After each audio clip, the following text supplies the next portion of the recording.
Use the coupon code MAGICUNTAPPED on RogueEnergy.com and save 10% off of your order.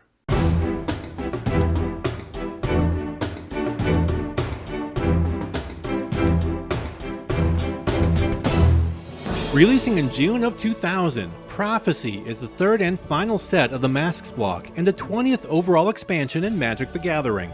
The set is the second in the game's history to share a name with an existing Magic card, and, just like with the first set to do so, Visions, the Homelands card Prophecy was not included in this set. Sorry, Zelda. Prophecy the Magic set takes place on the plane of Dominaria, the third plane in the three sets for the block, and sees the barbarian nation of Keld declaring war on Jamura. In response, the Jamuran city-states join forces and enlist the aid of Planeswalker Teferi in order to repulse the invaders. The entire story can be experienced by reading Vance Moore's novel, Prophecy. For those who don't have time for that, here's a quick summary. Great! A faction of the super strong and vicious barbarians, the Kelds, invade the northwestern part of Jamura. The band, led by Lutula, feel that the end times are near, and see this part of Jamura as their ancestral home.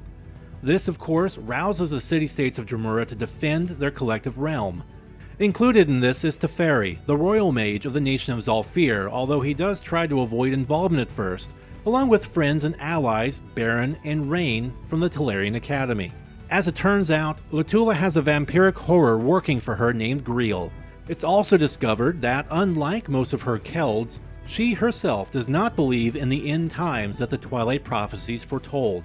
Instead, she looks to resurrect the long-dead warlords that rest within the Keldan necropolis through methods that are, in all honesty, very Phyrexian-like. Thankfully, the necropolis's guards turn her back, and she returns to her claimed Jamuran territory empty-handed. As her failure causes support amongst her clan to falter, a final battle against the Jamurans ensues. Greel manages to slay Academy Chancellor Rain, but soon after, both he and the Keldan leader Lutula are killed by Master Wizard Baron. Teferi witnesses the destructive battle, and his disdain for Urza, who had kept the bulk of his forces in reserve and out of the Keldan conflict in preparation for the anticipated Phyrexian invasion, grows to the point that the Time Mage vows to no longer work within Urza's plans. Now, while all this was going on, something else was happening in the background. As it turns out, animals have been becoming increasingly sick, and the land itself seemed increasingly diseased. While both sides of the war see it as scorched earth tactics by the opposition, a Jamuran healer discovers that the plague-like contagion isn't exactly natural. Rather, it's part biological and part machine.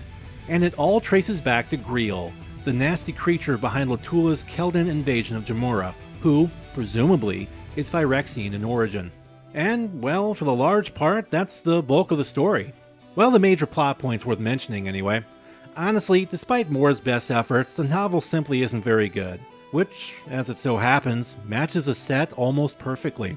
That's the spirit! Despite being affiliated with Mercadian Masques and Nemesis, many found that Prophecy felt disjointed from the rest of the block due to the set's mechanics aren't exactly a natural progression from the first two, and historically speaking, Prophecy is often considered to be amongst the worst designed sets in Magic the Gathering history. I've called Homelands the worst designed set in Magic history.